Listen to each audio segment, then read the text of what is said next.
Hi guys, कैसे हैं आप सभी। आई होप बहुत अच्छे होंगे। मैं कंचन गोयल एक बार फिर से स्वागत करती हूँ आपके अपने यूट्यूब चैनल अपनी पाठशाला में।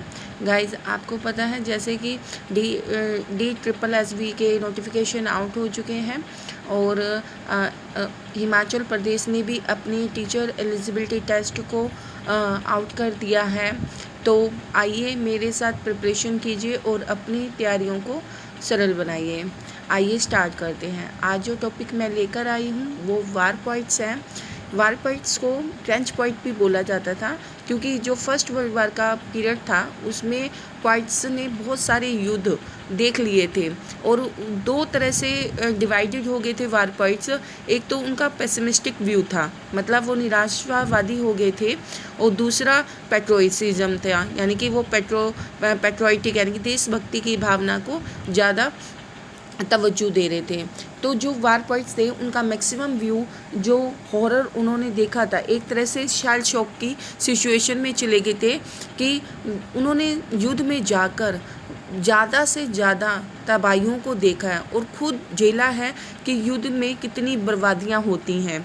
ठीक है, जैसे कि हमें इतना नहीं पता होगा जो अभी करंट में चल रहा है इज़राइल और फ़लस्तीन का मामला, तो उसमें जो उनको हॉरर, उनकी जो ट्रॉमा से गुजरे हैं वहाँ के लोग, वो उनको ज़्यादा पता होगा अदर देन हमारे को। ठीक है ना। तो इसी तरह सिगफ्राइड सेशून थे, जिनका DOB 1886 से लेके 1967 तक रहा है। ये एक वार पॉइंट्स रहे हैं और साथ के साथ सोल्जर भी रहे हैं। His poetry describe the horror of the trenches, यानी कि जो ट्रेंच था, युद्ध था, उसमें हॉरर को डिस्क्राइब किया गया है। एक सोल्जर युद्ध लड़ते वक्त क्या सोचता है, उसके मन में दूसरे सोल्जर के प्रति क्या भावना रहती है, उनको दर्शाया गया है। और सैटराइज्ड द पेट्रोइटिक प्रीटेंशंस, यानी कि जो देशभक्ति की भावना तो होती है, परंतु एक अंदर से आदमी को खून खराबा देखकर क्या घृणा आती है, उसको उस पर तंज कसा है और इसी को जिंगोइज़म कहा जाता है। तो गाइस, ये आपके एग्ज़ाम में पूछा जा सकता है कि who is the trench point, या जिंगोइज़म क्या है, व्हाट इज़ द जिंगोइज़म। तो जिंगोइज़म क्या है कि पेट्रोसिज्म को सैटराइज़ करना, कि सटायर करना उस पर कि इंसान किस तरह से एक पर्सनल फीलिंग्स और एक देशभक्ति की भावना दोनों को मिक्स करके जब चलता है तो उसे जिंगोइज़म कहा जाता है। ठीक है। ही मैट विल्फ्रेड ओवन, जो वन अनदर थे वार पॉइंट्स, वो साइकेट्रिक हॉस्पिटल में मिले थे। और गाइस, जो सेशून था उसका तो बस नाम ही आपको करना है, और इसकी सिस्टर्न ट्रायलॉजी बहुत फेमस है। तो बस यही क्वेश्चन आ सकता है कि सिस्टर्न ट्रायलॉजी किसके द्वारा लिखी गई है, सिगफ्राइड सेशून के द्वारा। ठीक है।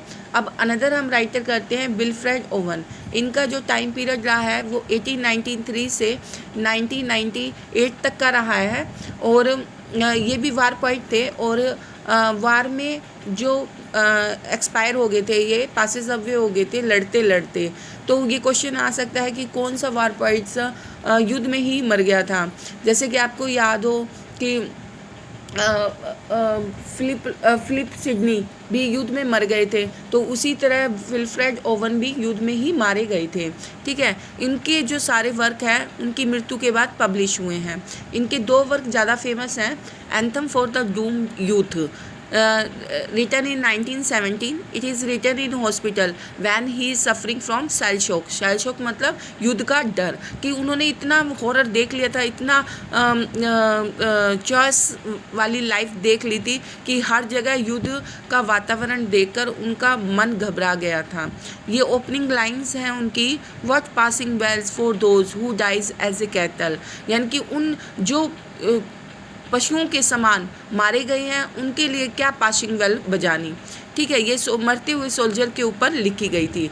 अगला है फ्यूटिलिटी, ये 1980 में लिखी गई थी, और in details an event where a group of soldier attempt to revive the unconscious soldier by moving him into the warm sunlight on a snowy meadow। मतलब क्या था कि ग्रुप ऑफ सोल्जर ने एक दूसरे ग्रुप ऑफ जो unconscious level का soldier था उस पर मूविंग कर कर और उसे सनलाइट यानी कि सूरज की रोशनी में लेके आए थे। Though this kind the kind old sun will know, यानी कि ये लाइन बड़ी फेमस है, ठीक है। और इनसेंसिबिलिटी अगला वर्क है which explore the effect of warfare on soldiers and short-term psychological effect. It is written when he suffered from cell shock as a Venezuelan। मतलब क्या था कि ये जब सफ़र्ड थे सेल शॉक से तब उन्होंने ये लिखा गया था we quite we wise we coward address करते हैं। तो उन्होंने अपने जो इनसेंसिबिलिटी पोएम थी उसमें अपने आप को क्या एड्रेस किया है, we quite we wise we coward. अगला है strange meeting 1918 written. This poem is narrated by a soldier who goes to the underworld to escape the hell of battlefield।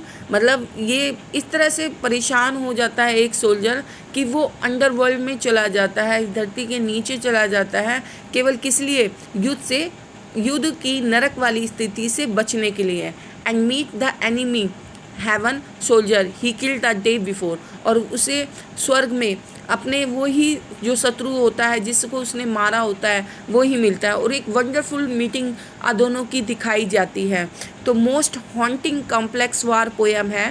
पैरारिदम couplet है, means double consonance sound use किए गए हैं जैसे heli hello आदि, ठीक है। तो इनकी कौन कौन सी थी, strange meeting, insensibility, the anthem of the doomed youth, ठीक है। ये इनकी कुछ पोएम थी। अब नेक्स्ट इनका है dulce et decorum est. The Latin word से टाइटल लिखा गया है होरेस से, which means it is a strange sweet and fitting. It is followed by the pro patria mori which means to die for one's country, यानी कि ये अपने देश के लिए मर जाना, ठीक है। ये एक लैटिन का शब्द है, dulce et decorum est. The speaker of the poem describe the gruesome effect of gas on the man and soldier did not wear the mask. कि किस तरह से गुजबम्स आ जाते हैं जब एक सोल्जर के ऊपर जो जिसने मास्क नहीं पहना होता उस पर उसका गैस का इफ़ेक्ट होता है। If one were to see first hand the reality of war one might not repeat this line, how sweet and honourable it is to die for one's country. यानी कि जो युद्ध की स्थिति को झेल लेता है ना वो कैसे कह सकता है कि how sweet and honourable it is die for one's country. तो ये कोट आपकी आ सकती हैं।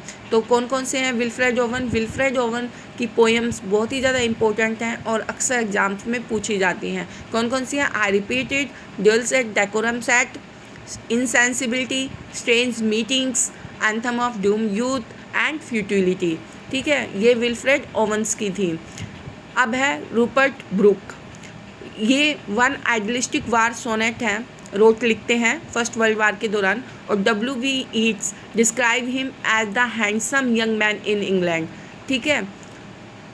और ये इनकी पोएम थी द ग्रेट लवर।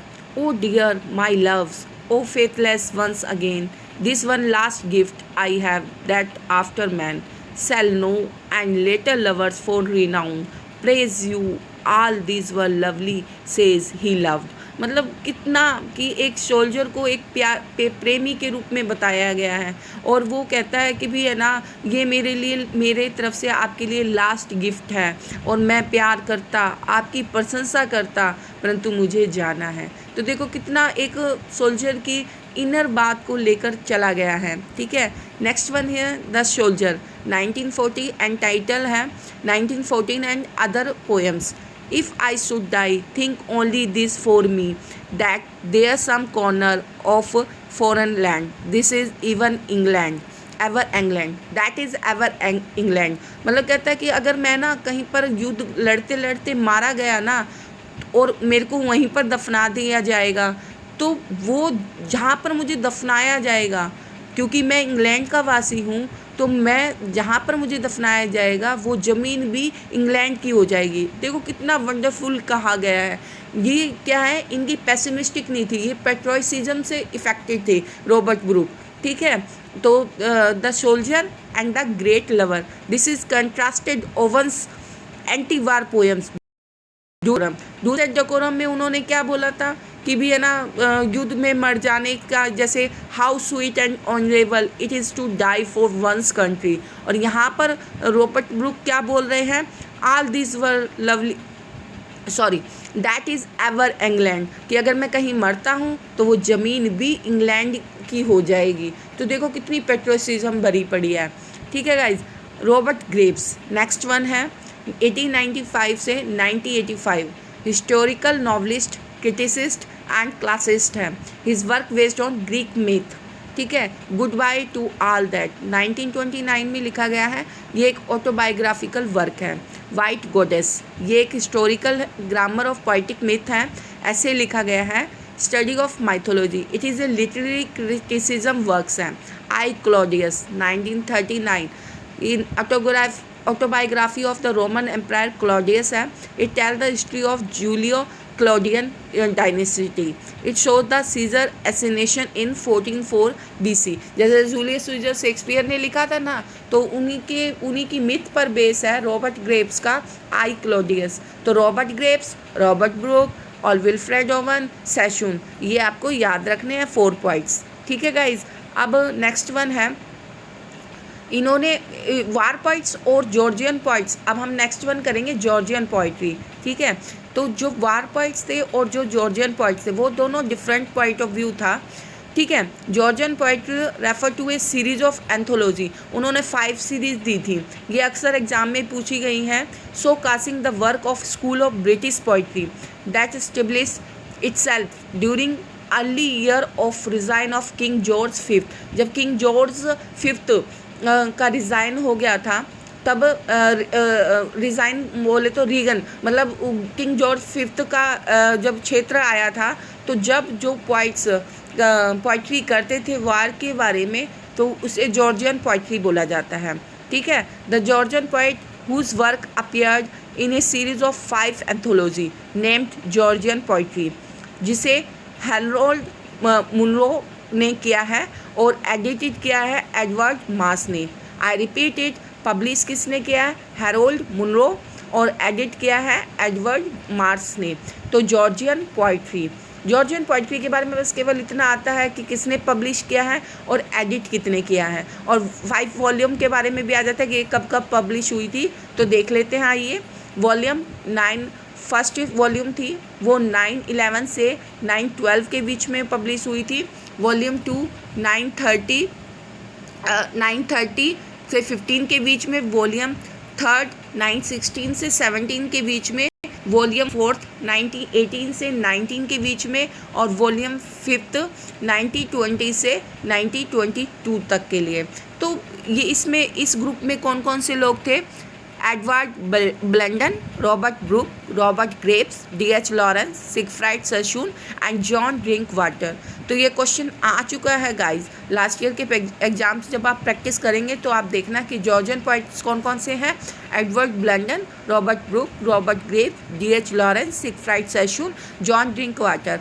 देखिए सिगफ्राइड सेशून और रॉबर्ट ब्रूक और रॉबर्ट ग्रेव्स ये वार पोइट्स भी थे और जॉर्जियन पोइट भी थे। ये हो सकता है गाइस कि इट इज़ पॉसिबल दैट कि जॉर्जियन पोइट भी है और वार पोइट्स भी है। तो डोंट बी कंफ्यूज्ड, आपको 5 वॉल्यूम याद रखनी है, ठीक है। अब नेक्स्ट वन है डायमॉक पोइट। तो डायमॉक पोइट्स के बारे में हम कल पढ़ेंगे गाइज, क्योंकि लेक्चर बहुत बड़ा हो चुका है और डिटेलिंग में हमें काम करना है। क्योंकि मेरे जो भी लेक्चर्स होते हैं आपको सरफेस लेवल की नॉलेज नहीं देते हैं, बल्कि इनर नॉलेज देते हैं। अगर मेरा ये प्रयास आपको अच्छा लगे तो आप प्लीज़ इसको शेयर कीजिए, सब्सक्राइब कीजिए मेरे चैनल को, और मुझे ऐसे ही अपना स्नेह देते रहिए। Thank you guys, have a nice